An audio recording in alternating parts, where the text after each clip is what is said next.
আমাদের কেন মাঝে আসলে? আসিফ ভাই উপস্থিত হয়েছেন। আসিফ ভাই আমার তো মন চাচ্ছে নারায়ে তাকবীর বলে আপনাকে স্বাগত জানাতে। আমি তো সেটা দিতে পারছি না। আপনি ভয় পেয়ে যেতে পারেন। অনেক আচ্ছা ঠিক শ্রোতা আছে। ভয় পেয়ে যেতে পারে। ডারউইন হো আকবার বলবো আমি। আপনারা বলবেন নারায়ে তাকবীর, আমি বলবো ডারউইন হো আকবার। কেমন আছেন ভাইয়া? আমি ভালো আছি। আমি খুবই দুঃখিত যে আমার একটু দেরি হইলো। আমি আমার আপনি আসলে বাজারে আগে ছিলেন বুঝলাম। আমি বাজারেই কি মানে থাকেন? বাজারে বাজারে আমি সবসময় থাকি না। আমি বাজারিয়া লোক না। ১ নম্বর কথা হচ্ছে। দেখেন আপনারা hadithbd.com এখন বাজারিয়া লাল কালি দিয়ে করে দিয়েছে এবং বাজারিয়া নাকি এখন ভুল অনুবাদ। এখন নাকি তো আমিও ভাবছি যে আমিও এখন থেকে আর বাজারিয়া লোক না। বাজারে যদিও মাঝে, মাঝে যাই। কিন্তু ভাই আমি তো কারো গায়ে হাত দিইনি। আ মানে আমার জীবনে তো আমি কখনো আ মানে বিনা অনেকের গায়ে হাত দিয়েছি এটা অবশ্যই মানে সবাই জানে এটা সবাই বোঝে। কিন্তু বিনা অনুমতিতে কখনো কারো গায়ে হাত দিইনি। অনুমতি সাপেক্ষে হাত দিয়েছি। অনেক কিছুই দিয়েছি কিন্তু সবই অনুমতি সাপেক্ষে। কিন্তু আ এই যে নবী মোহাম্মদের যে বাজারিয়া এটা যে আপনি এত হিট করে দিয়েছেন ইমরান ভাই, এখন তো চারিদিকে আমি অনলাইনে ঢুকলেই শুনি বাজারিয়া, বাজারিয়া, বাজারি নিয়ে এখানে আলোচনা, সেখানে আলোচনা, এই আলোচনা, সেই আলোচনা। এখন কি আর বলবো ইমরান ভাই এবং আম আ আপনাদের যে ভিডিও আপনারা ২ জন মিলেই যে ভিডিওগুলা বানাচ্ছেন সেগুলা অসাধারণ হচ্ছে। এটা হচ্ছে ১ নাম্বার কথা। মুফতি মাসুদ ভাই তো আ মাঝে, মাঝে আমি দেখি, মাঝে, মাঝে দেখি না। কোথায় উনি হারায় যান। কিন্তু মুফতি মাসুদ ভাইয়ের মতো এত একজন আমাদের একজন হ্যাঁ। গুরুত্বপূর্ণ সহকর্মী উনি যদি এভাবে কয়েকদিন পর, পর ডুব মারেন তাহলে আমাদের তো একটু খারাপ লাগে যে আমাদের এত বড় একজন সেনাপতি উনি কই গেলেন? উনি উনি থাকেন না কেন আমাদের সাথে আমরা যখন ফাইট গুলা দেই? আ কিন্তু মুফতি মাসুদ ভাইকে আমরা সবসময় মিস করি এবং এখন মাঝে, মাঝে যখন উনার চেহারাটা দেখি তখন আমাদের মনে আবার সাহস আসে যে হ্যাঁ, আমরা পারবো।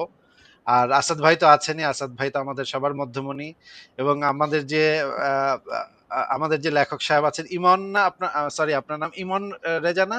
কিশোর না আমি পাশা, জি, ইমন জি। পাশা। আমার আমার সরি। ডাকনাম ইমনই আরকি। বাকি নামটা ছদ্মনাম। সো হ্যাঁ, হ্যাঁ, আপনার বই আমি দেখেছি। যদিও আপনার বই পড়া হয়নি। আপনার ভিডিও আমি দেখেছি কয়েকটা। আ যদিও আপনার সবকিছুর সাথে আমি একমত না। কিন্তু আপনার মানে বলার যে ভঙ্গিটা এটা আমার খুবই ভালো লাগে। আপনি যে খুব সুন্দর করে বলেন। আপনার কণ্ঠস্বর এবং আপনার যে বলার স্টাইল সেটা খুবই অসাধারণ। যদিও আপনার বক্তব্যের সাথে আমি সবসময় একমত হই না। ধন্যবাদ ভাই। না এটা তো একটা সৌন্দর্য যে মনে করেন যে আমি আসাদ ভাইয়ের সাথে গত লাইভে বলতেছিলাম আরকি যে আমাদের ডিফারেন্সেস আছে। কিন্তু আসল ব্যাপারটা কি যে ডিফারেন্সেস তো থাকবেই। কিন্তু আসলে কি যে আমরা সবাই সেম পেজেই আছি আসলে। মনে করেন যে আপনার আ যেভাবে আপনি জিনিসটা দেখবেন, আসাদ ভাই যেভাবে দেখবে বা আম মাসুদ ভাই যেভাবে দেখবে, আল্টিমেট গোল কিন্তু আমাদের লক্ষ্য একটাই। কিন্তু আমরা হয়তো সেটাতে যাওয়ার জন্য বিভিন্ন রাস্তা দেখতেছি। সেখানে একটা মতপার্থক্য থাকতে পারে আরকি। হ্যাঁ, ধন্যবাদ আমাদের ভাইয়া। সবার সাথেই সবার একটু, একটু মতপার্থক্য আছে। যেমন বা মাসুদ ভাইয়ের সাথে আমার কিছু, কিছু বিষয় মতপার্থক্য আছে। আবার যখন আমি ধরেন আমি তো আরবি এত ভালো জানি না। ছোটবেলা শিখেছি, এখন তো আর এত ভালো জানি না। ইমরান ভাই বা মাসুদ ভাই যদি কোন একটা ভুল ধরায় দেন, তখন আমি আবার নতুন করে শিখি এই জিনিসটা। হ্যাঁ, উনারা এই বিষয়ের উপরে এক্সপার্ট যেহেতু। আ আ বা আসাদ ভাইও যদি কখনো বলেন বা আপনিও যদি কখনো বলেন, আমাদের তো ভুল স্বীকার করতে কোনো সমস্যা নাই।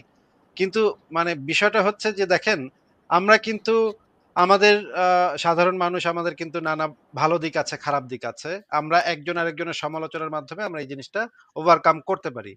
কিন্তু এই যে নবী মোহাম্মদের যে বিষয়টা, মুমিনরা কোথায় যাবে বলেন? এই যে আপনারা যে এইভাবে তাকে তার লুঙ্গি খুলছেন, এখন তাদের তো গোঁজামিলটা দিতে হবে। কোন না কোনভাবে তাদের তো বিশ্বাসটা টিকায় রাখতে হবে। এখন আমি দেখতে পাচ্ছি নানা ব্যাখ্যা বিশ্লেষণ এই বাজারিয়া শব্দটার নানা ব্যাখ্যা বিশ্লেষণ তারা বের করছে এবং বের করছে যে ওই মেয়েটা নাকি আসলে ইচ্ছা করে যেন নবী মোহাম্মদ তার গায়ে হাত দেয় এইজন্য নাকি মানে সে ভাব চাচ্ছিল সেই মেয়েটা ভাইরে নাকি ভাই। চাচ্ছিল যে নবী মোহাম্মদ যেন তার গায়ে বেশি করে হাত দেয় এইজন্য নাকি ইচ্ছাকৃতভাবে চেতায় দিছে আরকি। চেতায় দেয় না? সেরকম চেতায় ভাই আমি এখন এরকম একটা নাকি পলিটিক্যালি আসিফ ইনকারেক্ট ভাই, কথা আসিফ বলতে ভাই চাই ওই ভাই। ওই ওই ওই একটা একটু আমি অ্যাড করে ওই একই গোত্র এই একই লোকের ফলোয়াররা কিন্তু এখন এই যে কুমিল্লার মুরাদনগরের যে ধর্ষণের ঘটনাটা সেটাকে বলছে পরকিয়া অথবা বলছে ওই নারীর চরিত্র খারাপ ছিল। এই একই গোত্র কিন্তু একই উদ্দেশ্যে একই কথা, শুধু তাদের ব্যক্তিটা বদলায়। ভাই নারীর আমি একটা শব্দ। পলিটিক্যালি ইনকারেক্ট কথা বলতে চাই। যেহেতু এটা ইমরান ভাইয়ের মানে চ্যানেল, আমি উনার অনুমতি নিয়ে একটা পলিটিক্যাল ইনকারেক্ট কথা অবশ্যই, বলতে চাই অবশ্যই, ভাই। অবশ্যই। প্লিজ। যারা এরকম বলে না, আমার খুব ইচ্ছা যে আমি আসলে অনেক টাকা পয়সা হলে আমি একজন গে রেপিস্ট ভাড়া করে ওদের সাথে এক ঘরে আটকায় দিতাম ওদেরকে। তাহলে হচ্ছে জিনিসটা বোঝা যেত যে আসলে কত ইচ্ছা করে মানুষ এগুলা করে আরকি। এটা না হলে সম্ভব না ওদের বোঝানো। বাংলাদেশে এসে কুমিল্লার ধর্ষণের ঘটনা নিয়ে আলোচনা উঠেছে। এখন আমি ভারতের একটা বিষয় আপনাদের একটু দৃষ্টি আকর্ষণ করব। ভারতের দক্ষিণ কলকাতা একটা ল কলেজ আছে, কসবা ল কলেজ নামে, দক্ষিণ কলকাতায়। সেই ল কলেজে একটা ঘটনা ঘটেছে 25 তারিখে, এই জুন মাসের 25 তারিখে। সেখানে 3 জন ব্যক্তি, একজন হচ্ছে মনোজিৎ মিশ্র, আর একজন হচ্ছে জাইব আহমেদ নাম, আর অন্য একজন, এই মোট 3 জন, মানে হিন্দু মুসলিম 3 জন মিশানো, তারা একটা মেয়েকে গণধর্ষণ করেছে। করার পরে আমরা দেখলাম কল্যাণ বন্দ্যোপাধ্যায় নামে একজন উগ্র ইসলামপন্থী নেতা আছে। উগ্র ইসলামপন্থী বললাম এই জন্য, সে ওই মানে পশ্চিমবঙ্গের পিনাকি ভট্টাচার্যের মতোই, মানে সারাদিন ইসলামের মধ্যে সৌন্দর্য খোঁজে। সে একবার ফতোয়া দিয়েছিল যে মুসলিমরা যেখানে নামাজ পড়বে সেটাই মসজিদ হয়ে যাবে। এই কল্যাণ বন্দ্যোপাধ্যায়, আরেকজন আছে মদন মিত্র। তো লোকেরা অনেকেই আর কি মদনের জায়গায় ময়ের জায়গায় মানে CHO দিয়ে বলে, উচ্চারণ করে। তো মদন মিত্র এবং কল্যাণ বন্দ্যোপাধ্যায় ফতোয়া দিয়েছে যে, মানে বলা শুরু করেছে যে মেয়েটা ওখানে গেল কেন। মানে ভিকটিম ব্লেমিং শুধু যে বাংলাদেশে হয় তা না, আমি দেখেছি যে ভারতের মতো জায়গায়ও যারা ইসলাম নিয়ে রাজনীতি করে, মানে যারা মানে সেকুলারিজমের আড়ালে ইসলাম পন্থা বা মাদ্রাসার পক্ষে গুণগান গায়, বা মুসলিমদের বেশি বাচ্চা নিতে হবে এ ধরনের করে, মানে মুসলিমদেরকে যারা ইউজ করে এবং এক্সপ্লয়েট করে। বিজেপির লোকেরা বলে নাকি মুসলিমের তোষণ করে, আমি এটা তোষণ বলি না, আমি বলি শোষণ। তো এই যে এই দল, এই লোকগুলো না, মানে যারা যারা মুসলিমদেরকে ইউজ করে, এরাও কিন্তু ওই মুসলিমদের মতোই স্বভাব চরিত্র হয়ে যায়, মোহাম্মদের মতোই ভিকটিম ব্লেমিং শুরু করে। মেয়েটা গেল কেন, মদন মিত্র সেটা নিয়ে আপত্তি তুলেছে। আর কল্যাণ বন্দ্যোপাধ্যায়, যিনি ইসলামের পক্ষে জিহাদ, ইসলামের পক্ষে কিন্তু হিন্দু ধর্মের পক্ষে না, ইসলামের পক্ষে জিহাদ করতে গিয়ে নিজের হাতকে আহত করে ফেলেছিলেন একবার। মানে মুসলমানদের যেখানে মুসলমানরা নামাজ পড়ে সেটা মসজিদ, এটা নিয়ে ফতোয়া দিতে গিয়ে সে মারামারি করতে গিয়ে নিজের হাত পর্যন্ত মানে কেটে ফেলেছে। শেষে কিন্তু আবার ভারতীয় সংসদের একজন এমপিও। তো এই এই সমস্ত দেখলাম যে ইসলামপন্থী বা ইসলামের যারা রক্ষক, তাদের সবার চরিত্র মোটামুটি এরকম যে দোষটা সব নারীর। ঘুরে ফিরে মেয়েটা গেল কেন, মেয়েটা ওখানে গিয়ে সে ছেলেটার সাথে কি ছিল, ওই ছেলেটার সাথে নিশ্চয়ই প্রেম ছিল, সুতরাং এটা একটু ঘটতেই পারে। মেয়েটা উস্কানি দিল কোনো, এই মেয়েদের দিকে দোষ দেওয়া শুরু করেছে। তাহলে আমি আমি একটা জিনিস জানতে চাচ্ছিলাম, আমি তো প্রথম থেকে একদম দেখি নাই, মানে ইমরান ভাই আর হচ্ছে মানে এনাম ভাই, আপনাদের তো আজকে মানে ঈদুল ইমরান, ঈদুল এনাম আজকে। তো আপনারা যখন এই 50,000 ফলোয়ার হলো, আমার মনে হয় যে আপনাদের দুইজনের মধ্যে তো একটু কথা হয়েছে এই ক্যামেরা ট্যামেরা সামনে আসার আগে, যে একটা জার্নি না, মানে দেখেন কয়েকদিন আগে কি হয়ে যাচ্ছিল, যে আরেকটু হলেই তো গেছিলেন আর কি, সেখান থেকে এত হ্যাঁ চড়াই উতরাই, কত স্ট্রাগল, তারপরে যে 50,000, এটা তো হইতে পারে যে 50,000 একটা নাম্বার, কিন্তু এটা তো শুধু নাম্বার না, আপনাদের কাছে এটা একটা বিশাল, মানে এটা যে কি আমরা বুঝবো না পুরো। সেটাই, মানে আপনাদের আমি যখন আপনাদের আমি আমি ফিলিংসটা যদি একটু বলেন, তখন আপনারা কি করতেছিলেন আমি বা কি যখন আলোচনা বিমানে করতেছিলেন? বিমানে উঠে যাই, এর আগ পর্যন্ত মানে মানে ইমিগ্রেশনে ঢুকবার পরে, বিমানে এখনো উঠি নাই, বাসে যাচ্ছি, তখনও পর্যন্ত আমার বুক ধকধক করছে।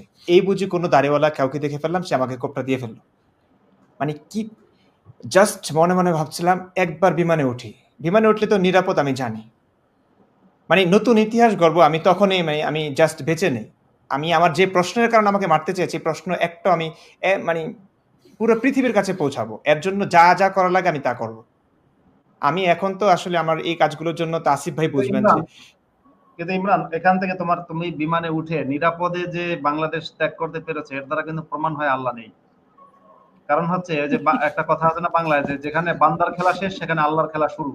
এখন ভাই আল্লাহ যদি বান্দা, থেকেও থাকেন, এটা আল্লাহর রহমত, এবং তিনি চেয়েছেন আমি মোহাম্মদকে পুরো পৃথিবীর সামনে আনি, কারণ তাকে তিনি নবী বানাননি, আল্লাহ এটা বোঝাতে চান। অলরেডি 6 আল্লাহ মাসে যদি বাজাইরা বানাই দিছেন।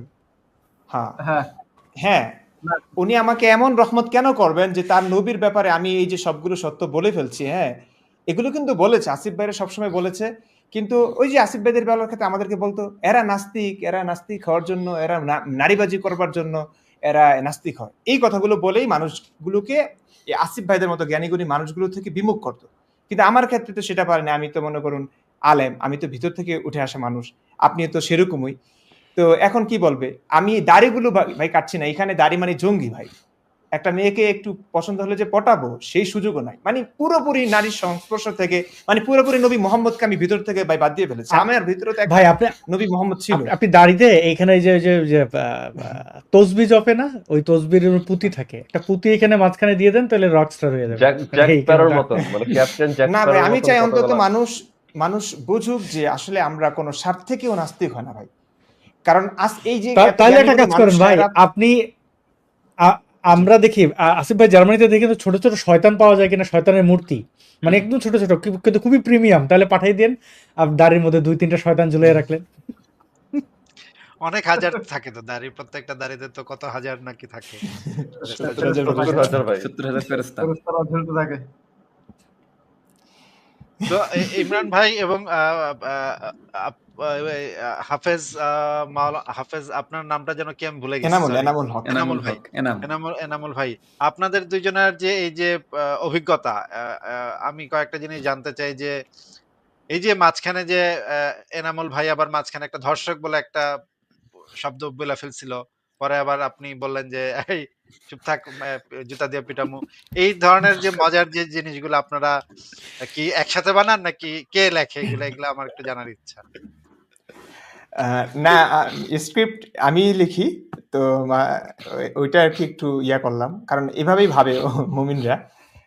তো আমি তো আসলে কখনোই চাই না যে নবীকে গালি দিতে, কারণ ভাইয়া একটা তো ব্যাপার বুঝেন, আসলে আমরা যখন দীর্ঘদিন একটা বোধ লালন পালন করি আমাদের বুকে, আমরা সত্যটা বুঝবার পরেও সেটা মানতে পারি না। যেমন আমি এটাকে একটু মানে জ্বলন্ত উদাহরণ, যেমন কাউকে আমি ভালোবাসলাম, হ্যাঁ? আমি তাকে ১ম এ খুব ভালো ভেবে ভালোবেসেছিলাম। সে আমার কাছে খুবই ভালো মানুষ ছিল, নৈতিকতা সম্পন্ন মানুষ ছিল। তারপর একটা সময় দেখলাম যে সে মনে করুন অ্যাম পুরোপুরি খারাপ। মানে আমি যেমনটা চেয়েছিলাম সেরকম না। আমাকে সে আসলে ভালোবাসেনি। তো দীর্ঘদিন থাকবার পরে এটার একটা উদাহরণ দিতে পারি আমার খালাতো ভাইয়ের। ওনার ১ম একজন স্ত্রী ছিলেন, খুবই সুন্দরী ছিলেন, কথাবার্তা খুবই সুন্দর ছিল, যশোরের মেয়ে ছিলেন। তো দীর্ঘদিন বসবাস, একসঙ্গে থাকা স্ত্রী হিসেবে। তো উনি একটা কাজ করলেন, পরবর্তীতে ওই বিদেশ ছিলেন হয়তো, ভাইয়াকে বলেছিলেন চলে আসতে, উনি আসেন নাই। এই কারণে এই সংসার আর করবেন না। তো উনি কিছু ডাকাত নিয়ে এসে খালুর মানে পেটে কিংবা গলায় ছুরি ধরে গয়নাগাটি পর্যন্ত নিয়ে গেছেন। তো এই যে এমন একটা চরিত্র, তো ভাইয়া তো কখনোই এমন স্ত্রীকে আসলে কখনো ভালোবাসতে পারবে না, তাকে নিয়ে আসাও যায় না। কিন্তু তারপরে 2nd বিয়ে তিনি করেছেন। করবার পরে সেই স্ত্রীও খুবই সুন্দরী। কিন্তু তারপরে ওই যে দীর্ঘদিন একটা একজনের সঙ্গী ছিলেন, ভালোবাসাময় একটা সংসার ছিল, তার প্রতি খুবই মুগ্ধ ছিলেন। তো একটা সময় তো স্পষ্ট যে উনি ভালো না। উনি আমার বাবা-মাকে ছুরি ধরে সবকিছু নিয়ে গেলেন এবং আমাকে আসলে ভালোবাসেন না। অন্য পুরুষের কাছে চলে গেলেন। ঘৃণা হওয়ার কথা। হ্যাঁ, অবশ্যই ঘৃণা হয়। কিন্তু তারপরেও তিনি স্বপ্নে বারবারই ওনার নাম মনে হয় জেসমিন ছিল।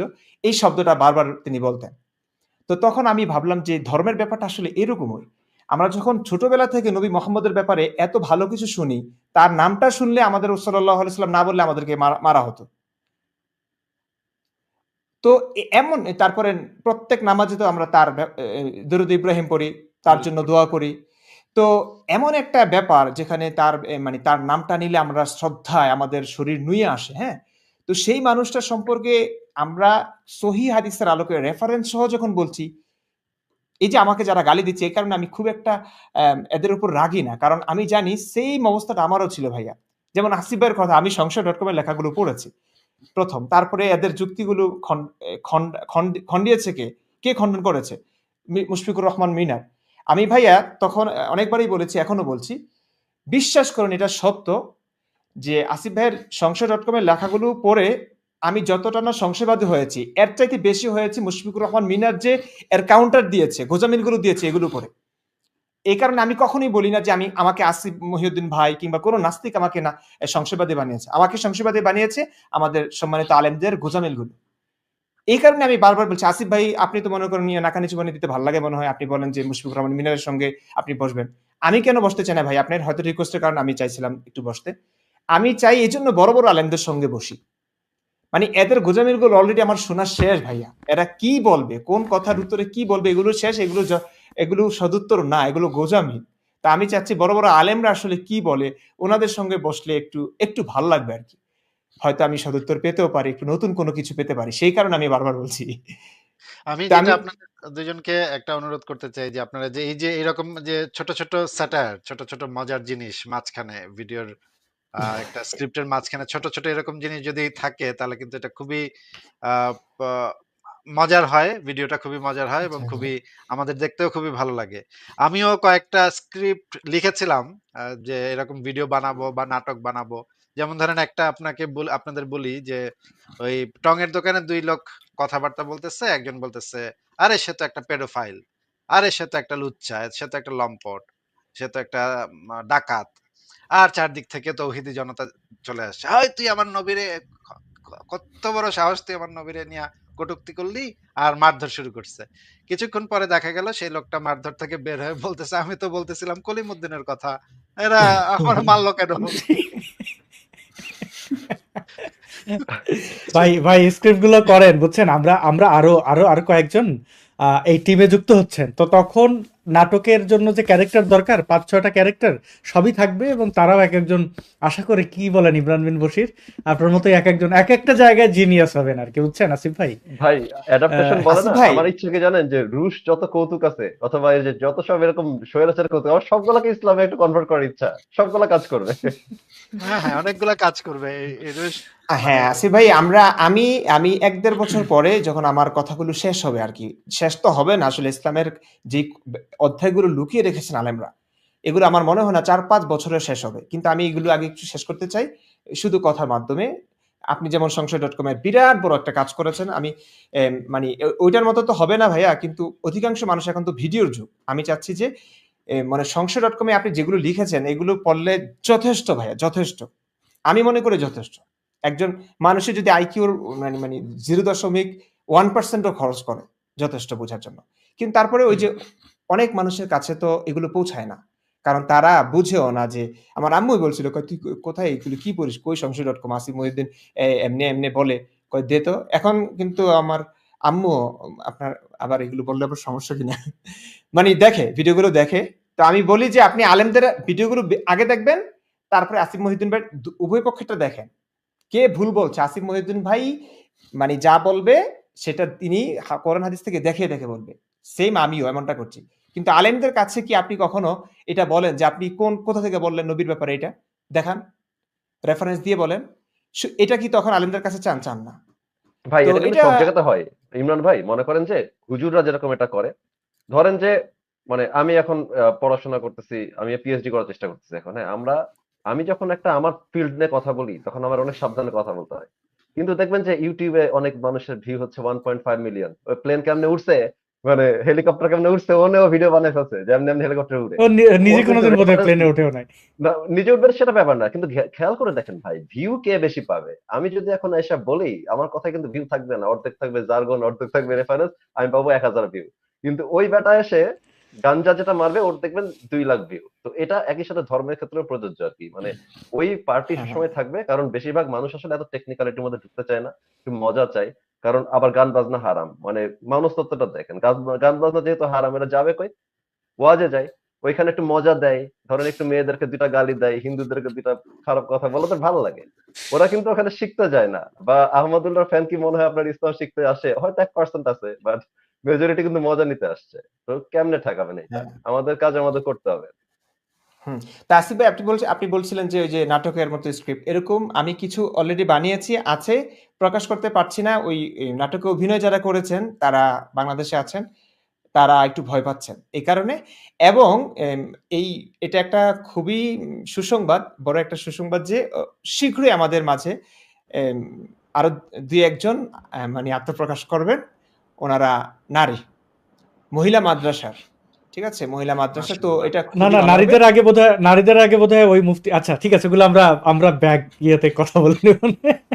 যাক, না না, আচ্ছা, ঠিক আছে। ঈদের দিন আসিফ আর ভাই ভালো শুধু খবর এতটুকুই দিবেন। বলি, বুঝছেন, আসিফ ভাই শুধু এতটুকুই বলি যে সামনে আসলে বিশাল, মানে এটা আসলে ওইভাবে বলা, মানে অনেক অনেক কিছু আসছে। আর এখন আসছেন আমাদের মধ্যে একটু পরেই তিতা টিভির রায়হান জুয়েল ভাই, খটকা লাগে কিনা, তাকে ওহ! অনেক দারুণ। তিনি এসে শুভেচ্ছা জানিয়ে যাবেন। তো আসিফ ভাই এখন না মানে এই যাত্রা এখন খুব মজা লাগতেছে, মানে সব সেক্টরে ওরকম এক্সপার্ট যুক্ত হচ্ছেন, এক একজন এক এক ভাবে কাজ করছেন। ভাইয়া মানে সবই আমি একটা সবই কথা বলতে চাই, আল্লাহর কৃপা। মারামারি কোপাকুপির দিন শেষ। হ্যাঁ, এটা আমরা বলতে পারি। এটা আমাদের মানবতার জয়, এটা আমি অবশ্যই বলব। এবং সৃষ্টিকর্তা একজন থেকে থাকলেও সঠিক মানে সঠিক আদর্শ ওইটার জয় হচ্ছে এখন। এতদিন আমরা ভুল পথে ছিলাম এবং আস্তে আস্তে মানুষ বুঝতে শিখছে, প্রশ্ন করতে শিখে গেছে। আর প্রশ্ন মানে জর্জরিত হয়ে ইসলাম টিকবে না, এবং আলেমরা যে গোজামিল দিচ্ছে, এই গোজামিলের কারণে ইসলাম ধ্বংস হবে। কারণ এখানে ভাই প্রত্যেকেই ইমরান তার ভাই, ওই যে বোকা আপনার হবে না। রিসেন্টলি দেখবেন যে সব জায়গাতে ধর্মের একটা উত্থান হয়েছে না, হয় বলে কি যে সবখানে তো ধর্ম, এদিকে মনে করেন ট্রাম্প ধর্ম নিয়ে রাজনীতি করতেছে, ওদিকে মোদি, এখানে বাংলাদেশে, রাশিয়াতে, মানে সবকিছু মিলে এক্সট্রিমের দিকে যাচ্ছে। আমার কাছে মনে হয় কি যে এটা হচ্ছে আপনার, যেহেতু ধর্মভিত্তিক রাজনীতির দিন অলমোস্ট শেষ, আসলে বিশ্বেই শেষ, সেজন্য ওরাও জানে যে শেষ হয়ে যাচ্ছে। এটা হচ্ছে আপনার দেয়ালে পিঠ থেকে গেলে যেরকম মরিয়া একটা ছবল দেয়, সেই মরিয়া ছবলের লক্ষণ আপনি সারা পৃথিবীতে দেখতে পাচ্ছেন। এই অন্ধকার পার হয়ে যাবে। এটাকে কে দিয়েছে? আচ্ছা, একটা ছবি দেখতে পাচ্ছি আমরা। এই ছবিতে আমরা দেখতে পাচ্ছি একটা কি মানে গার্বেজের ব্যাগ কিনা, বা জিনিসটা কি আপনারা একটু যদি কেউ বলেন এই ছবিতে, মানে এটা কি কোনো ময়লার ব্যাগ নাকি কোনো বিশেষ ধরনের ও পেঙ্গুইন? ভাই, এই যে ট্রেন ট্রেন ইয়ে করে যে, মানে প্রথম যে নারী কর্মকর্তা হলেন উনি, এখানে কিন্তু একটা সুবিধা আছে। প্রথমে উনারা হয়তো একদম পুরাপুরি পেঙ্গুইন, মানে আমি উনাদেরকে পেঙ্গুইন বলি আর কি, কারণ অনেক সাদৃশ্য আর কি। তো পেঙ্গুইনরা যে আসবে, এটাতে আমি কোনো সমস্যা দেখি না। এই পেঙ্গুইনরাই পরে দেখবেন যে কেউ কেউ, সবাই না, অনেকে আবার বলবে যে আঙ্গুলের ছাপ দিব না, ছবি দিব না, বাট এই পেঙ্গুইনদের কেউ কেউ কিন্তু পরে আসলে নারী আন্দোলনটাকে নেতৃত্ব দিবে। আজকে তারা ঠেকাই পড়ে পেঙ্গুইন ভাই। কয়েকদিন আগে তো ইমরান ভাইয়ের মাথাতেও ছিল টুপি, ছিলেন খতিব। না, ওই যে হ্যাপি, ওইটা তো উদাহরণ, কিন্তু মানে ওই মুফতির কিন্তু একদম পুরো ইয়ে খুলে দিছে, মানে ওই হ্যাপি নামের যে ক্যারেক্টারটা, তাই না? জি জি। তো সবারই তো জার্নি আছে, তাই না? ইমরান ভাই যেরকম জার্নি পার করছেন, ওই যে আপনার ট্রেন চালাচ্ছে যে ভদ্র মহিলা, উনিও ওনার জার্নি পার করছেন। উনিও কয়েকদিন পরে হয়তো কত ধানে কত চাল বুঝে যাবে ভাই, পরে দেখবেন আমাদের সাথে লাইভ করতেছে। চিন্তা করেন না ওটা নিয়ে। রায়হান ভাই এবং ফারাজ অন্য ভাই দুজন এসেছেন, আলোকিত মানুষ। আমি আসলে এত ভালো লাগছে, এতগুলো আলোকিত মানুষ এখানে, মানে আমার এই ক্ষুদ্র মানুষটার এখানে, এটা আমার জীবনের সবচেয়ে বড় প্রাপ্তি, সবচেয়ে বড় প্রাপ্তি। আজকে ঈদুল ইমরান ভাই, আজকে সবার ঈদ। আমি কই আইলাম, আসলে এই তো পুরা পুরা নক্ষত্রের মেলা, মানে আমি কি দেখছি। একটা বিপ্লব যে হচ্ছে ভাই আপনাদের হাত ধরে, মানে এটা স্পষ্ট, এটা আমি খুবই ভালো লাগছে আমার, সবার হাত ধরে। আর আসিফ ভাই, তসলিমা নাসরিনও থাকার জন্য বলেছিলাম, উনি বাইরে আছেন, নইলে উনিও থাকতেন, তাহলে একদম মানে তাহলে 16 কলাপূর্ণ হতো একদম। আচ্ছা, এনিহাউ ইমরান ভাই, এন্ড আপনাদেরকে স্বাগতম, কংগ্রাচুলেশন যে আপনাদের 50,000 হয়ে গেছে।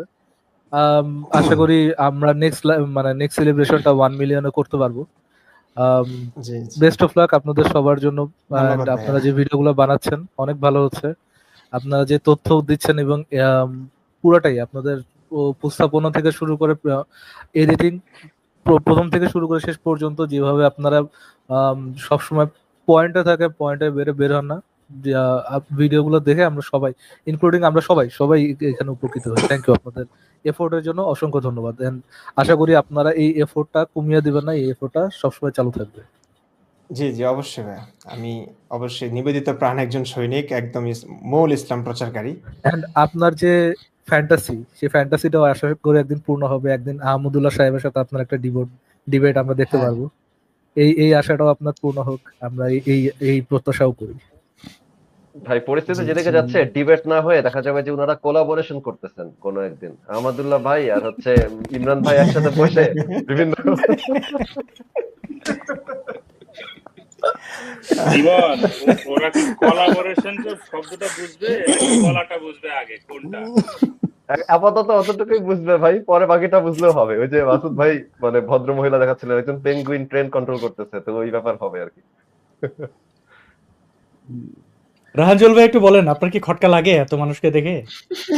প্রচন্ড খটকার মধ্যে আছি। আসাদ ভাই বলছে আমি খাওয়া দাওয়া ছেড়ে দৌড় দিয়ে আসছি, আমি খাচ্ছিলাম ওই সময়। হ্যাঁ, এতগুলো তারা, এতগুলো নক্ষত্র একসাথে দেখতে পাবো, মানে ফ্যান্টাস্টিক। সেই সাথে ইমরান বিন বশির, মানে কি বলবো, অল্প সময়ের মধ্যে সে এত মানে মনের মানুষ হয়ে গেছে, মানে বলা যায় না। হ্যাঁ, খুব অল্প দিন হলো পরিচয়, কিন্তু তাকে প্রচন্ড ভালো লেগে গেছে আমার। রায়ান ভাই, আমরা বলতে পারি না এই মুসলমানদের মতন যে ইমরান ভাই, এনাম ভাই, আপনাকে আমরা আল্লাহর জন্য ভালোবাসি? অবশ্যই। আপনাকে আমি সত্যি কথা জাস্ট 2 দিন আগে ডিসকভার করলাম। মানে ডিসকভারি চ্যানেল ছাড়াই আপনাকে ডিসকভার করে ফেলেছি আমি। হ্যাঁ, আমি খুবই আচ্ছা সরি যে আগে থেকে আপনার ভিডিও দেখিনি এবং আমি খুবই লজ্জিত যে কেন দেখিনি। Oh my God, you are amazing, you are fantastic. হ্যাঁ, মানে হ্যাঁ, এই ধন্যবাদ ভাইয়া। জেনারেশনের কিছুই না জন্য। আসলে আমি আমার বুকে যে কতটা আগুন আছে আমি বলে বোঝাতে পারবো না। আমি এনাম দেখেছি আমার এই কান্নাগুলো, হ্যাঁ? আমি অভিজিৎ রায় মানে আমি আসিফ ভাই যে কোপ খেয়েছে এটাও জানতাম না। এই কিছুদিন আগে জানলাম। নাহলে আমার এই এতগুলো ব্যাপার শুনে আসলে আমারও ভয় ছিল। আমি খুবই ইন্ট্রোভার্ট মানুষ ছিলাম। মানে কি আমি ওই যে আজকেও বলেছিলাম যে বাসায় মেহমান আসলে আমি পেছনে দরজা দিয়ে পালিয়ে যেতাম কথা বলতে হবে বলে। তো এই মানুষটা যে মানে এভাবে কথা বলছি, হ্যাঁ? যেমন নবীজের হাদিসগুলো আসলে সেক্স ম্যাক্স এগুলো কিভাবে এগুলো বলতে তো আসলে সবারই লজ্জা লাগার কথা। তারপরে তো আমি বলছি কারণ সত্য উন্মোচন করতে হবে। কারণ এই সত্য উন্মোচন না করার কারণে কিছু মানুষ এই কথাগুলো বলবার কারণে মারা যাচ্ছে এখন। আমি এটাই মানতে পারছি না। আমি কোনোভাবেই মানতে পারছি না কেন একজন মানুষের জন্য এত মানুষ মরবে, জ্ঞানীগুণী মানুষ মরবে। আমি দেখেছি ভাইয়া এই যে আবু জাহেল, আমি এখন ভাবি যে আবু জাহেল মানে মূর্খের পিতা। এই লোকটা ছিল আবুল হাকাম, হ্যাঁ? মানে জ্ঞানীর পিতা, মানে অনেক জ্ঞানী লোক ছিলেন। তো উনি কিভাবে আবু জাহেল হয়ে গেলেন? আমি এই যুগে দেখি আপনি যত বড় জ্ঞানী হন না কেন, মুমিনটা দেখবেন বলবে ইসলামের পক্ষে যেহেতু কথা বলছেন না, মানে আপনার কথার টোনটা ইসলামের পক্ষে না, তাহলে আপনি মূর্খ। তাহলে আপনি যত বড় বিজ্ঞানী হন, যত বড় চিন্তাশীল মানুষই হন, আপনাকে মূর্খ বানিয়ে দিবে। আমি দেখেছি, আমি যখন লিখেছি আমি আমার লেখার প্রচুর প্রশংসা পেয়েছিলাম। আমার অভিনীত জীবন স্বর্গপরী তো মাদ্রাসার ছেলেরা লুফে নিয়েছে। আমি এমন ইন্ট্রোভার্ট, আপনি চিন্তা করেন ফরিদাবাদ মাদ্রাসা, আমি এত মানে হেজ্জো থেকে দাওরা পর্যন্ত এরকম ছাত্র ৩-৪ জন, হাতে গোনা ৩-৪ জন ছিল, এর মধ্যে আমি একজন। অনেক ছাত্র আসে যে শেষ মানে গ্রামে মাদ্রাসা পড়ে আসে, দাওরা মেশকাত এসে পড়ে ফরিদাবাদে, যাতে করে বড় মাদ্রাসা থেকে সে ফারেক সমাপনী হয়েছে সেটা বোঝাবার জন্য। কিন্তু আমি সেই ফরিদাবাদে মানে শুরু থেকে শেষ পর্যন্ত এরকম ছাত্র ৩-৪ জন ছিল, এর মধ্যে আমি একজন। তো আমি এত বছর ফরিদাবাদ পড়ি, মেশকাতের বছর আমার স্বর্গপুরী উপন্যাস বের হয়, তখন আমি দেখতাম লোকেরা আমাকে চিনছে না, কিন্তু আমার বই নিয়ে প্রশংসা করছে যে এই ইমরান বিন বশির কে, এত আমাদের মাদ্রাসার নাকি ফরিদাবাদে, কি লিখেছে, মানে খুব প্রশংসা।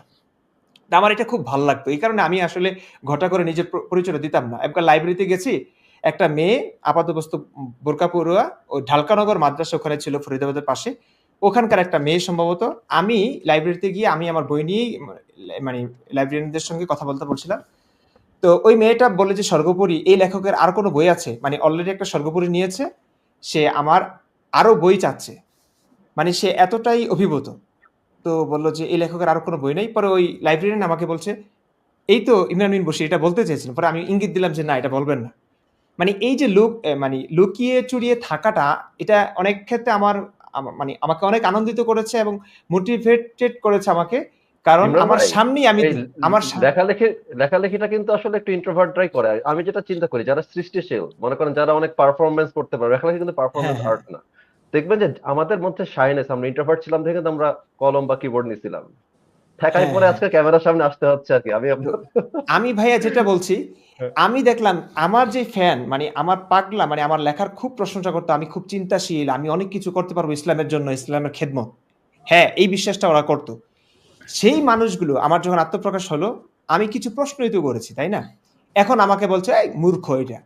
যে মানুষগুলো এতদিন আমার প্রশংসা পঞ্চমুখ ছিল, তখন আমার আবু জেহেলের কথাটা মনে পড়লো সর্বপ্রথম। যুগে যুগে এটাই হয়ে আসছে। মানে ইসলামের মানে যে ইসলামের পক্ষে কথা বলবে, আপনি মূর্খ বোকাচোদা হন, সরি, মানে যতটাই সরল হন আপনাকে মহাজ্ঞানী বানিয়ে দিবে। আর আপনি যতই শিক্ষিত হন, আপনি ইসলামের পক্ষে কথা বলছেন না, মানে ইসলাম যেটাই খাওয়াচ্ছে খাচ্ছেন না, আপনি মনে করেন মূর্খ। আপনাকে এখানে ভাই মূর্খ হওয়া হাদিসে কিন্তু আছে কিন্তু না যে কিন্তু আপনি কি হেদায়েতের বলছো যেটা যেটা বললেন দিয়া, এটা কি আপনি কাজী ইব্রাহিম বা এইরকম কাউকে মিন করলেন কিনা? ওই যে আসাদুর ভাইকে আমরা তাদের লাইভে দেখলাম, আমার একটা আসাদুর ভাই একটা হ্যাঁ এটা বুঝলাম একটা বেমকা প্রশ্ন করে বসবে। আরে আমার একটা ভাবছিলাম তো প্রশ্ন ওই আছে নামটা এখানে দিয়ে যে আসবো, কিন্তু নামটা চেঞ্জ করে দিলাম, বোকাটা রাখলাম, পরেরটা দিয়ে আর অ্যাড করি নাই আর কি।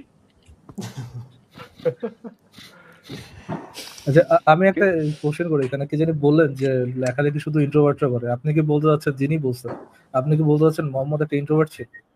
না না, আমি বলতে চাচ্ছি যে কোরআন তো যখন মনে করেন যে সৃজনশীলতার প্রথম জায়গাটা কোত্থেকে আসে, যখন মনে করেন যে একজন মানুষ কোন একটা কনসেপ্ট, একটা মাথায় গল্প আছে, ইদার সে ওইটাকে ধরেন ইউটিউবে এসে বলতে পারে, একটা খাতায় লিখতে পারে, অথবা অনেক কিছু ভাবে কিন্তু সে প্রকাশ করতে পারে। তো যারা লেখালেখি করে অনেক রাইটারই দেখবেন যে সাধারণত ক্যামেরার সামনে আসতে চায়।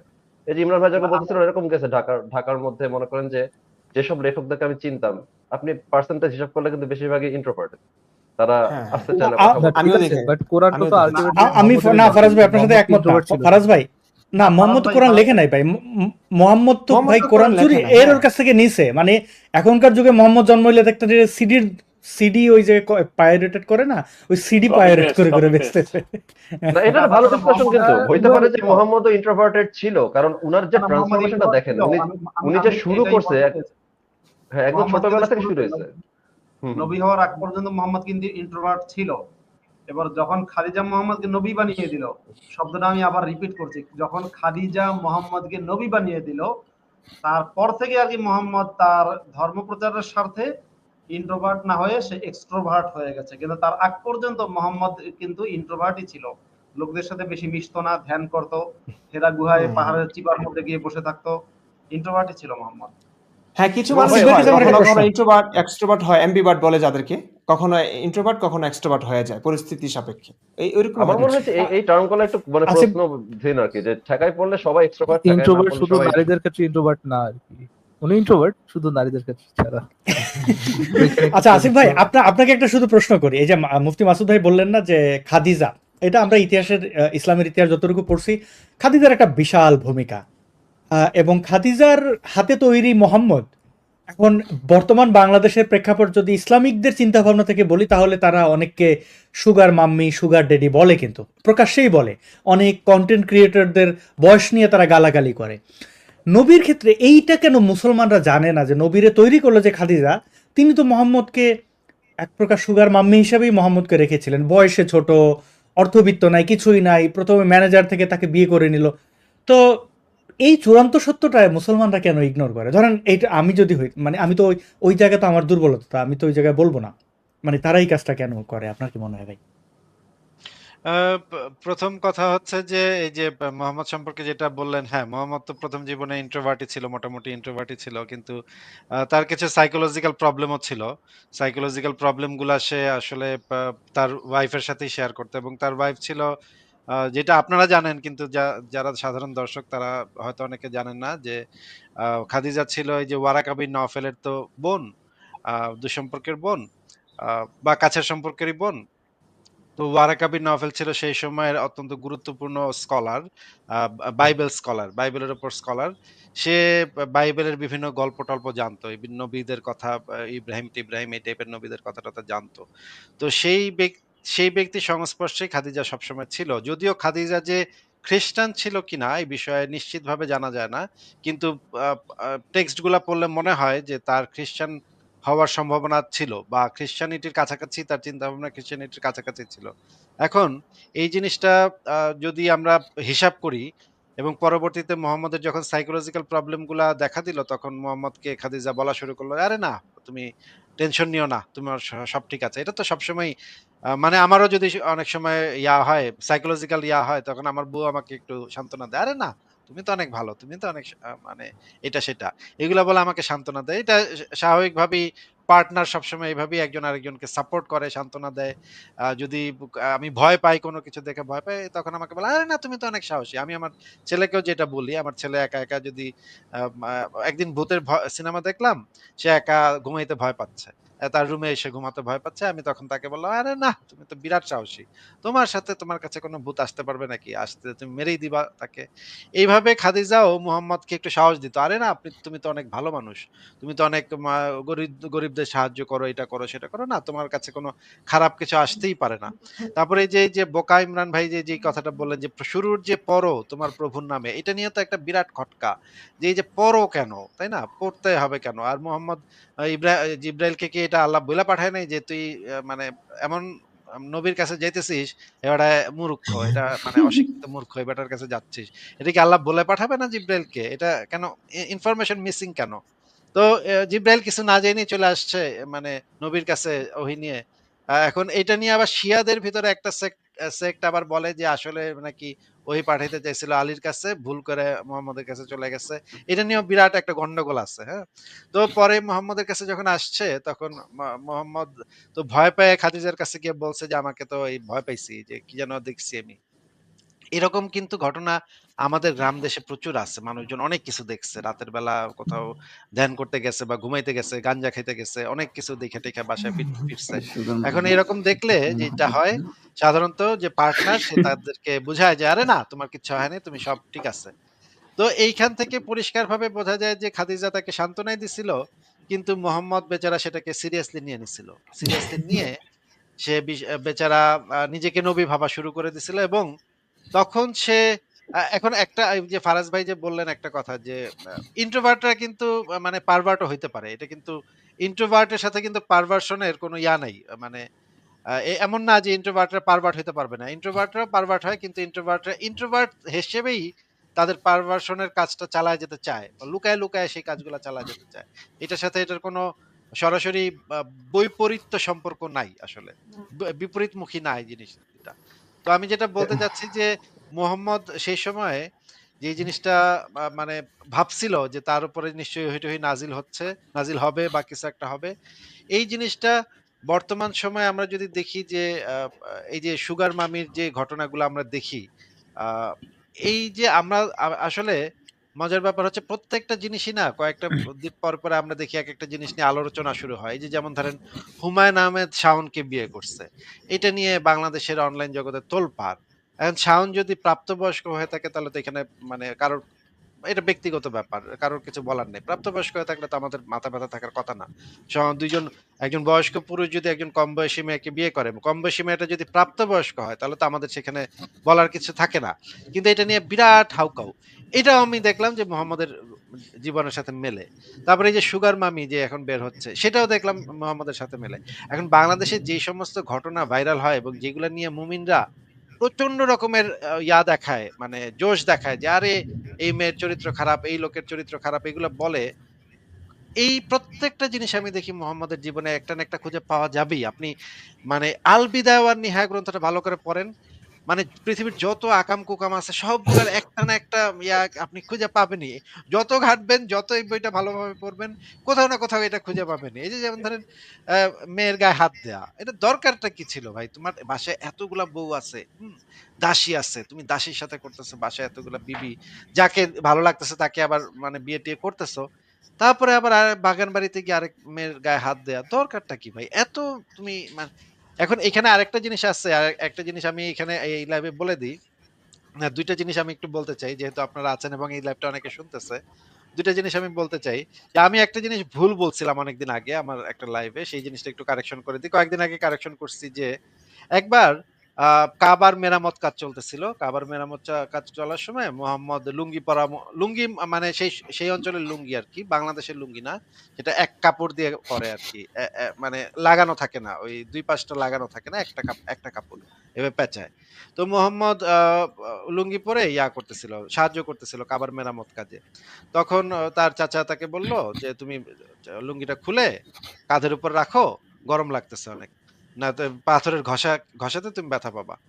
তখন মোহাম্মদ লুঙ্গিটা আ খুলতে চায় নাই। তখন চাচা টান মেরে খুলে দিছিল লুঙ্গিটা। এখন মোহাম্মদ তো এইটা দেখে সে ঠাস করে অজ্ঞান হয়ে পড়ে গেছে। এখন এই যে অজ্ঞান হয়ে পড়ে যাওয়ার পরে তখন আমরা এটা নিয়ে জিজ্ঞেস করছিলাম কয়েকজন আলেমকে যে এই যে মোহাম্মদ যে কাবার সামনে সে ন্যাংটা হয়ে শুয়ে আছে, কিছুক্ষণ পর তার জ্ঞান ফিরছে। এই জিনিসটা মানে বিষয়টা কি? ঘটনাটা কি? তখন কয়েকজন আলেম আমাকে এই বিষয়ে উত্তর দিছিল যে এই সময় নবী অনেক ছোট ছিল, কম বয়সে ছিল। পরে আমি অনেক ঘাটাঘাটি করার পরে আমি টের পাইলাম, জানতে পারলাম, দেখতে পাইলাম আসলে যে না, আমার নবী এই সময় ছোট ছিল না। ৩৫ বছর বয়সে ৩৫ বছর। মানে বয়স্ক ব্যাটা ছিল। হ্যাঁ? ৩৫ বছর বয়স্ক একজন ব্যাটা কাবা শরীফের সামনে ন্যাংটা হয়ে শুয়ে আছে, এবং এটা কিন্তু একটা সাইকোলজিক্যাল প্রেশারও, যে মোহাম্মদের উপর যে সাইকোলজিক্যাল প্রেশারটা পড়ছিল সে অজ্ঞান হয়ে যেত। এইটা থেকে কিন্তু বোঝা যায় যে তার অজ্ঞান হয়ে যাওয়ার মানে রোগ ছিল, এবং তার কিন্তু খিঁচুনি হইতো। আপনারা যদি হাদিসগুলা খুব ভালোভাবে পড়েন দেখবেন, একটা হাদিসের মধ্যে আছে একটা লোক আসছে যে, "আচ্ছা, নবীর উপরে যে ওহী নাজিল হয় এটা কেমনে হয়? আমি একটু দেখতে চাই। এটা দেখি তো কেমনে নাজিল, আমি একটু দেখব।" তখন একজন বলতেছে যে আচ্ছা এই যে তুমি এই তাঁবুর ভিতরে ঢোকো, এখানে দেখো।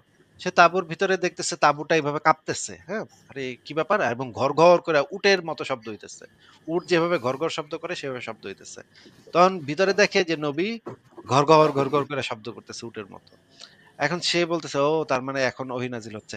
এখন এই জিনিসগুলা কিন্তু আপনি যদি ডায়াগনোসিস করেন, তাহলে আপনি কিন্তু দেখতে পাবেন যে তার এপিলেপসি থাকার একটা সম্ভাবনা দেখা দেখা যায়, এবং তার যে নিঃশ্বাস নেওয়ার যে ইয়াটা, সেইখানেও একটু সমস্যা ছিল বলে যে জিনিসটা মনে হয়। এবং তার যখন এই মানে ইয়াটা হইতো, খিচুড়িটা হইতো, তখন তার এই যে নাকের এখান থেকে ঘর করে শব্দ হইতো। এই জিনিসগুলা কিন্তু পরিষ্কারভাবে মানে দেখা যায় যে সে শুরুর জীবনটা ইন্ট্রোভার্ট ছিল। পরবর্তী সময়ে সে যখন দেখতে পাইলো যে ইন্ট্রোভার্ট থেকে আসলে লাভ হচ্ছে না, সে তার বাল্য প্রেমিকা উম্মে হানিরে বিয়ে করতে পারে নাই, সেখানে একটা ছ্যাঁকা খাইছে। তারপরে পরে দেখলো যে লোকজন তাকে পিটাইতেছে। সে একটু না হয় একটু ধর্মের সমালোচনা করছে, এই জন্য তাকে লোকজন পিটাইতেছে। এইটা তার একটু মাথাটা খারাপ হয়ে গেল, এবং মাথাটা খারাপ হয়ে গিয়ে সে তখন আহ এই নিজেকে নবী বলে দাবি করে সমস্ত ভুংচুং আর কি করলো। এবং সে তখন তার যে ইন্ট্রোভার্ট থাকা অবস্থায় তার যে সুপ্ত বাসনাগুলা, সেগুলো একটা একটা করে পূরণ করা শুরু করলো, এবং সে মোটামুটি তার জীবনে সমস্ত কামনা বাসনা সে পূরণ করছে। এটা মানে এটা তার একটা বিগ অ্যাচিভমেন্ট। কিন্তু এখানে একটা বিষয় আছে যে এই যে ওই যে নগ্ন অবস্থায় যে সে অজ্ঞান হয়ে গেছিল, এই নগ্ন অবস্থায় অজ্ঞান হয়ে যাওয়াটা কিন্তু এখানে আরেকটা জিনিসও মিন করে, সেটা আপনারা একটু চিন্তা করে দেখবেন যে এটা হইতে পারে কিনা। এমনও কিন্তু হইতে পারে যে তার এই যে পিনাকির যে মতো অবস্থা আর কি, যে 3 ইঞ্চি বুঝেন, বা 2 ইঞ্চি বা 1 ইঞ্চি, এরকমের কিছু একটা হইতে পারে যে লজ্জায় মানে সে তারটা সবাই দেখে ফেলছে, সে সবাই জেনে গেল, এই জন্য সে মানে ভাই অজ্ঞান হয়ে যেতে পারে। এটাও আমাদের হইতে। আচ্ছা, আমি একটা প্রশ্ন ছিল কমেন্ট সেকশনে, সেটার উত্তরটা একটু দিয়ে দিই। যে অনেকে আমাকে অনেকে আমার লাইভেও জিজ্ঞেস করে যে চুনা হাগা মানে কি, হ্যাঁ, হ্যাঁ, এটা এটাই আমি বলতে চাচ্ছিলাম। থেকে কোথা অনেকে থেকে প্রশ্ন আসলো। করে। আসলে এই জিনিসটা আমি আমাদের আহ, মানে স্কুলের যে কৃষি শিক্ষা বই, সেই কৃষি শিক্ষা বইতে না যেন কি একটা বইতে আমি প্রথম পড়ছিলাম চুনাহাগা শব্দটা। কৃষি শিক্ষাই ভাই, কৃষি শিক্ষাই ছিল। হ্যাঁ, কৃষি শিক্ষা বইতেই যে ওই যে মানে মুরগির এই মু- অসুখটা হয়। হ্যাঁ, হ্যাঁ, মুরগির এই অসুখটা হয়। তো এই শব্দটা আমার খুবই, আমরা বন্ধুরা একজন আরেকজনকে ইয়া করতাম, এই যে চুনাহাগা এই শব্দটা আমাদের কাছে খুব ইন্টারেস্টিং লাগছিল। পরে লাইভে আমি মাঝে মাঝে বলতাম যে ভেড়ামারা উপজেলা থেকে উঠা আসা, ছাগলবান্ধা আহ, মাদ্রাসা থেকে উঠা আসা চুনাহাগা মুমিন, এই টাইপের শব্দ বলতে বলতে আহ কিন্তু তখন এত সিরিয়াসলি বলি নাই। পরে দেখলাম যে ইমরান ভাই এই শব্দটাকে একদম খুবই সুন্দর কইরা বিভিন্ন জায়গায় বইলা যাচ্ছে, এবং ফারাজ ভাইও আহ, এই শব্দটাকে খুবই ইয়া করে মাঝে মাঝে বলতেছে। ইমরান ভাই এবং ফারাজ ভাই এই শব্দটাকে এমন ব্র্যান্ডিং করলো, পরে আমি ভাবলাম যে হ্যাঁ, এই শব্দটা তো ভালোই মার্কেট পাইছে। তখন আমিও তখন এটা নিয়ে যে একটা গান টান বানায় ফেললাম, তখন দেখলাম যে এই শব্দটা এখন মোটামুটি মুমিনদের একটা ট্রেডমার্ক হয়ে গেছে, এবং এটা আমরা সবারই একটা মানে ইয়া শব্দ, যে এখন এই শব্দটার কপিরাইট যে কার, এটা নিয়ে হয়তো ফারাজ ভাই, ইকবাল ভাই এবং আমার ভিতরে একটা মারামারি হতে পারে, কিন্তু আমি এটার কপিরাইট ছেড়ে দিচ্ছি। এটা ইকবাল ভাই আর ফারাজ ভাই আপনারা দুইজন মারামারি করে ঠিক করে নেন যে এটা আপনারা কে নেবেন। টু বি অনেস্ট আসিফ ভাই, বাট একটা জিনিস ভালো, আগে চুনাহাগা মুমিন বলা লাগতো, বাট এখন চুনাহাগা বললে বুঝে, মানুষ বুঝে যে কাদের কথা বলা হচ্ছে। এটা কিছু একটা লাগে।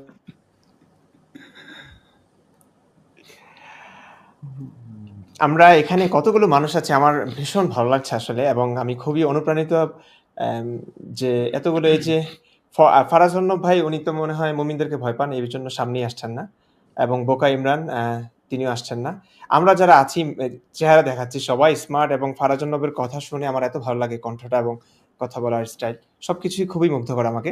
আমার কাছে মনে হয় আমরা যদি সবাই একসঙ্গে থাকতাম, মানে মানুষকে বাঁচাতে, মানুষের মুক্তির জন্য আমরা হয়তো শুধু কথা বলা না, অভিনয়ের মাধ্যমে যদি নাটক ফাটক কিছু দারুণ ভাবে করতে পারতাম। আমি দেশে থাকা অবস্থায় এটা খুব চেষ্টা করেছিলাম। আমি সংশয়.com-এ ওই আসিফ ভাইয়ের পড়েছিলাম, ওই যে শয়তানের জবানবন্দি, এটা আমি এটা 2 বার পড়েছি। তো এইটার পরে আমি অবশ্য আসিফ ভাইকে নকও করেছিলাম, আসিফ ভাই দেয়নি, যে আমি এটা বানাতে পারি কিনা। আমি চাইছিলাম, ওইখানে তো দেশে অনেক মানুষ ছিল, আমি লুকিয়ে লুকিয়ে বানাতাম।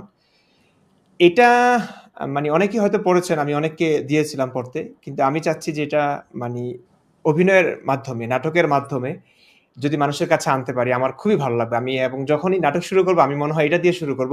অলরেডি আসিফ ভাইয়ের থেকে অনুমতি তো নেওয়া হয়েই গেছে, তো আমি এটা শুরু করব। তো আমার কাছে মনে হয় অভিনেতা পাবো না আমরা, কারণ সবাই ভয় পায়। আমি অনেকেই জিজ্ঞেস করি ভয় পায়, মানে মুভি বলি, নাটক বলি, এই সমস্ত ক্যারেক্টার মানে প্লে করতে ওরা ভয় পায়, অভিনয় করতে ভয় পায়।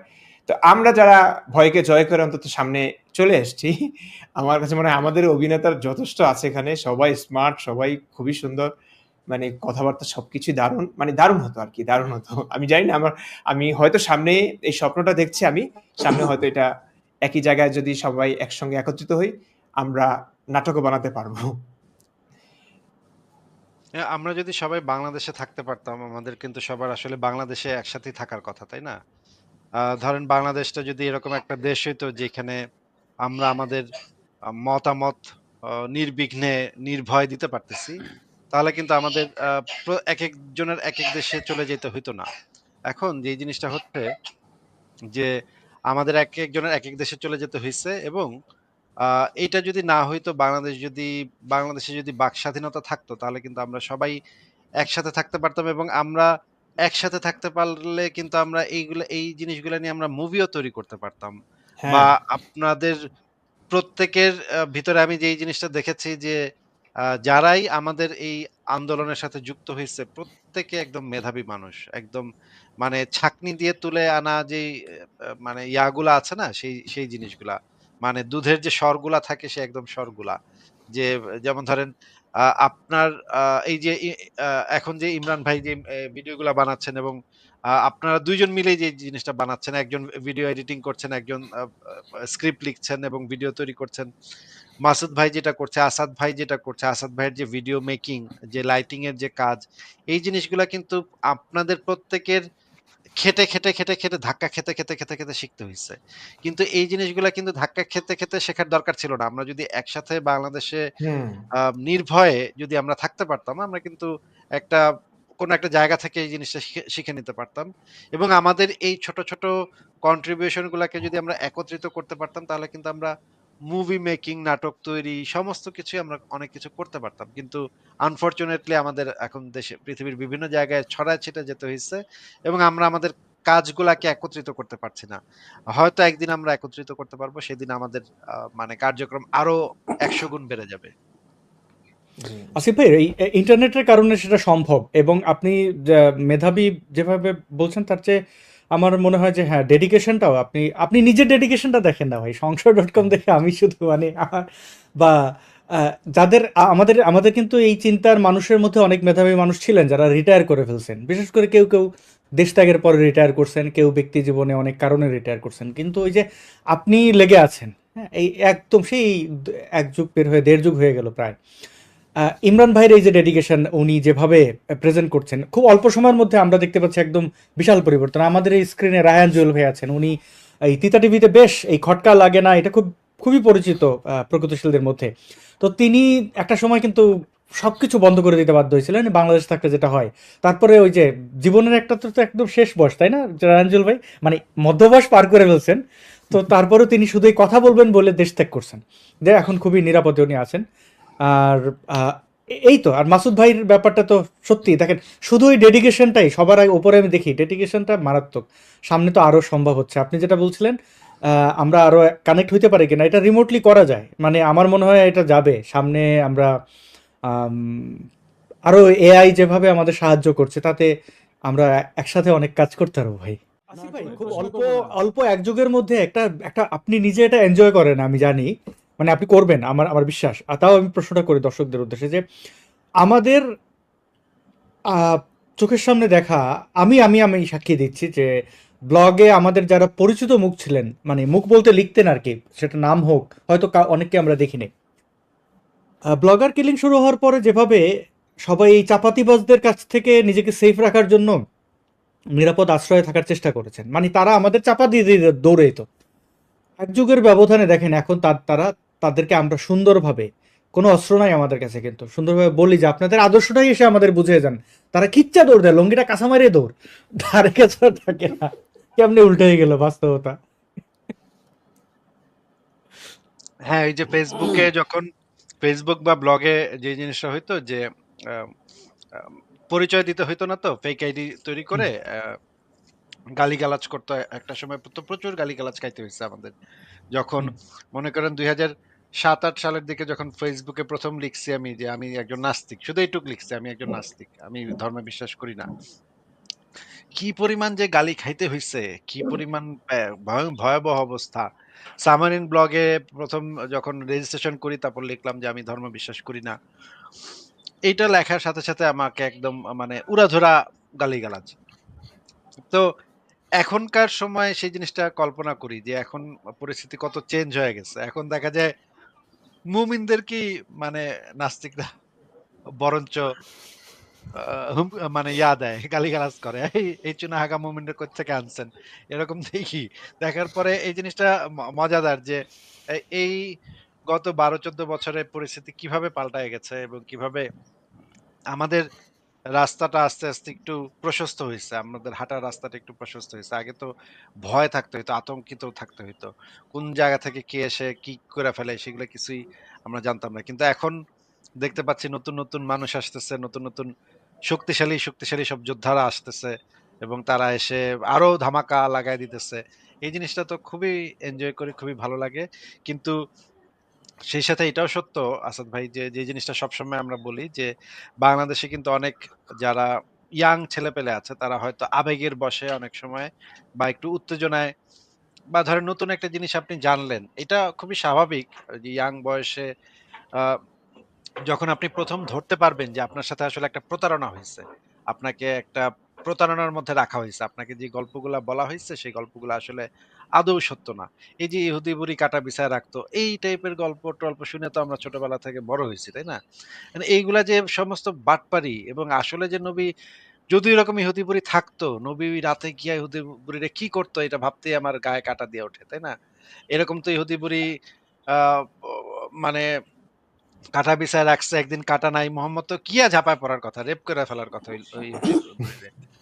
এখন এই জিনিসগুলা যখন পরবর্তীতে আমি জানছি, আমরা জানছি সবাই, এই জিনিসগুলা জানার পর আমাদের ভিতরে যে ধাক্কাটা লাগছে, এই ধাক্কাটার সময়ে আমাদের যে মানসিক অবস্থা ছিল, অনেক সময় এই জিনিসটা হইছে যে আমরা অনেকরে বইলা ফেলছি। ঘনিষ্ঠ বন্ধুকে বা কোনো একজন আত্মীয়কে বলে ফেলছি।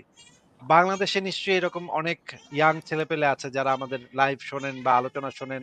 ওনাদের মাথায় অনেক প্রশ্ন জাগে। কিন্তু আপনাদের যেটা সবসময় মনে রাখতে হবে যে এটা কিন্তু একটা বিপজ্জনক, অত্যন্ত বিপজ্জনক একটা জায়গা। আমরা যেই কাজ করি সেটা অত্যন্ত বিপজ্জনক একটা কাজ।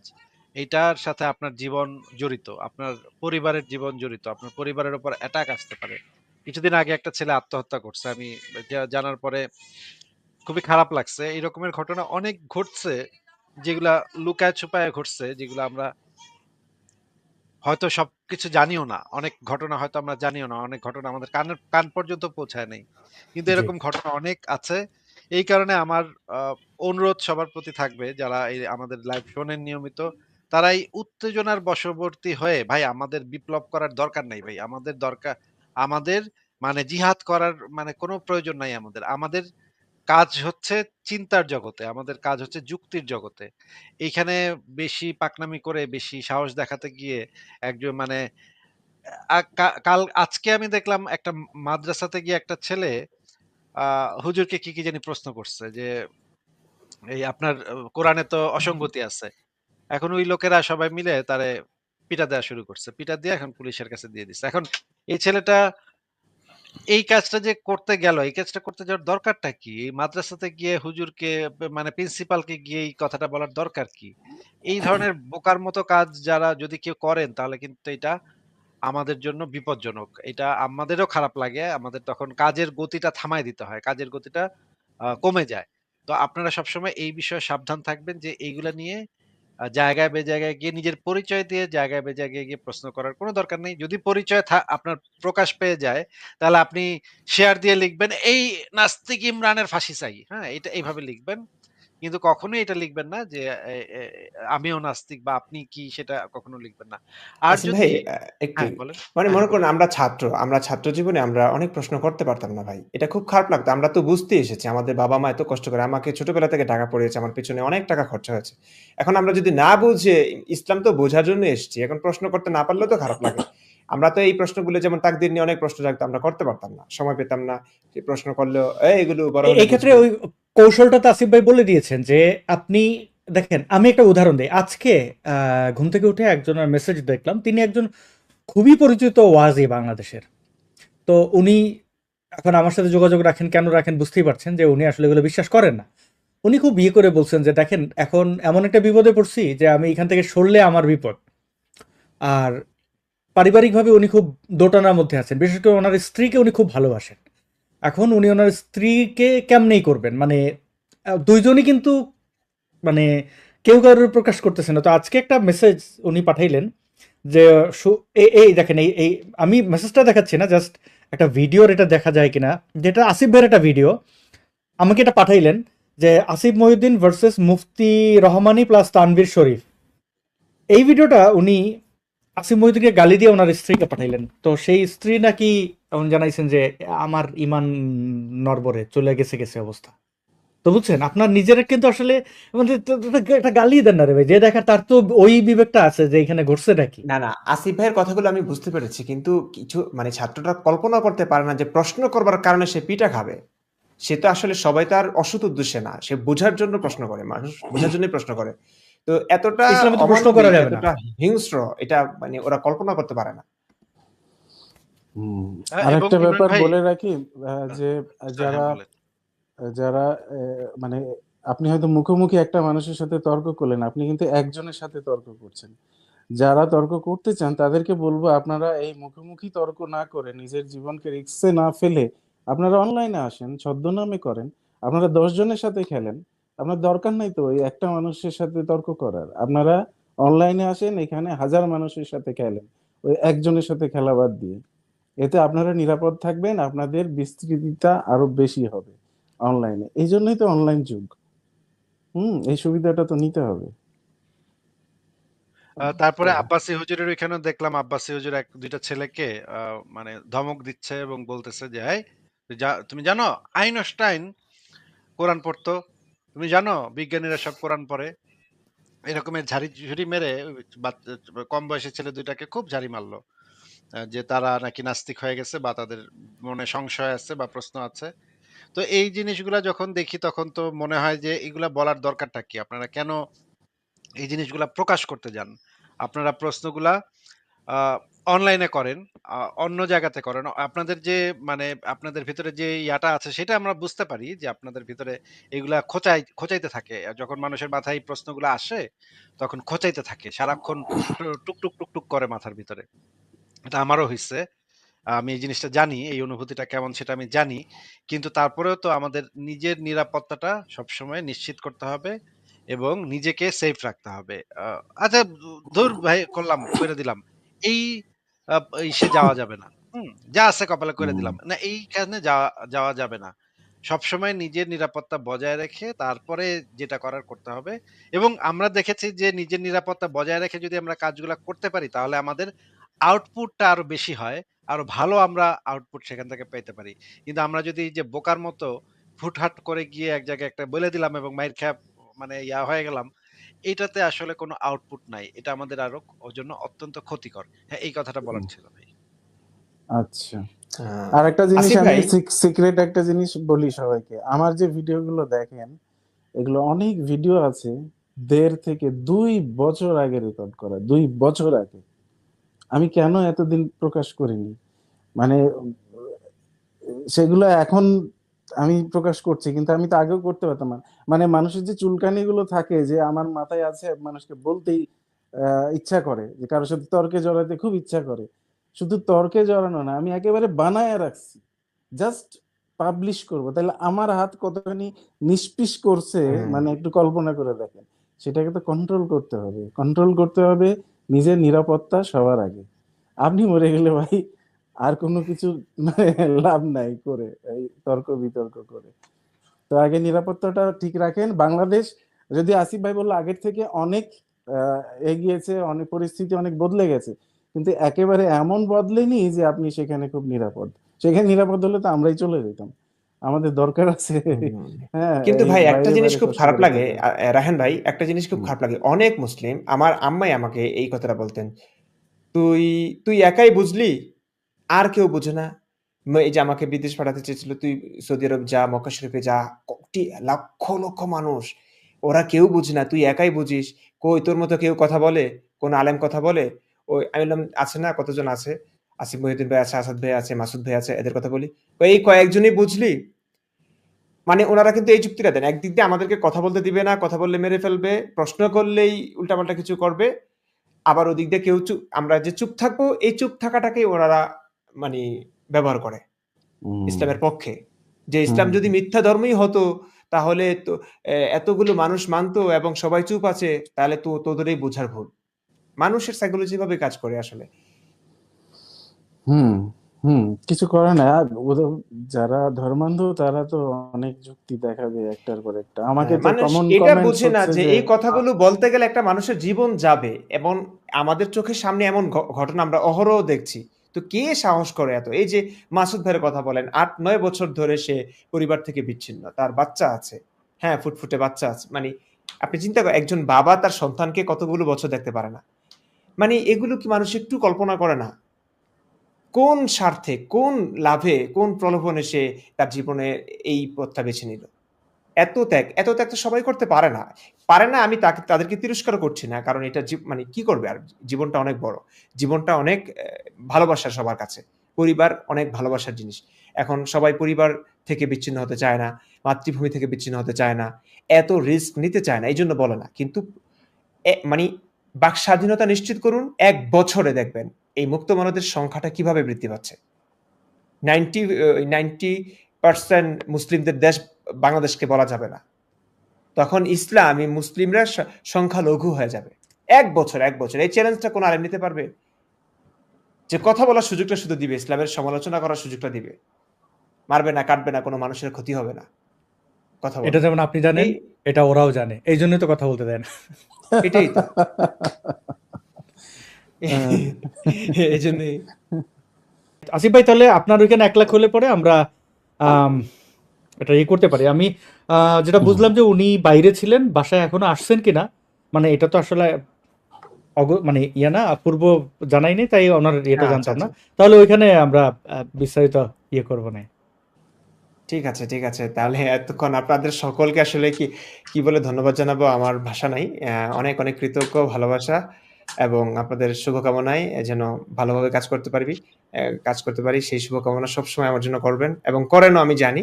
তো আজকে আমাদেরকে সময় দেওয়ার জন্য, আলোকিত আরে করবার শেষ জন্য করে যে আসিফ ভাই, বিশেষ করে ছোট্ট কিউটকে ফারাজ দেখতে আহমদ পাচ্ছি। ভাই। আমাদের জন্য ওহ! সারপ্রাইজ তো। আসিফ নতুন ভাইয়ের সূর্য। ছোট্ট, খুবই ও কিউট। Cute, cute. খুব সুন্দর তো। করে কি মুখে চামচ ওই যে নিয়ে বসে আছে। বড়জনও পিছনে আছে, বড়জনও পিছনে। হ্যাঁ, বড় হ্যাঁ, হ্যাঁ। জন পিছনে আছে। দারুণ, দারুণ। যাক, ভালো লাগলো ওকে দেখতে পেলাম। অনেক হ্যাঁ। অনেক ধন্যবাদ ভাই। তাহলে আমিও বিদায় নেই। ইমরান ভাই, আপনাদের দুইজনকেই, ইমরান ভাই, আপনারা যারা দুইজন যারা করছেন এই কাজটা, এই আপনাদের দুইজনকে আমার অন্তর থেকে আহ, অভিনন্দন। আপনারা 50,000 হয়ে গেল, 5 লাখ হতে বেশি দেরি হবে না। আপনারা এইভাবে একইভাবে কাজ চালায় যান। আপনাদের আমার মনে হয় কয়েক মাসের মধ্যে আপনাদের 5 লাখ হয়ে যাবে। আমি এই বিষয়ে মানে নিশ্চিত, মোটামুটি নিশ্চিত। আর মাসুদ ভাই, আসাদ ভাই, ফারাজ ভাই, রায়হান, জুয়েল ভাই, আপনাদের সবাইকে অনেক ধন্যবাদ। আমি তাহলে আজকে বিদায় নিই। শুভরাত্রি ভাই।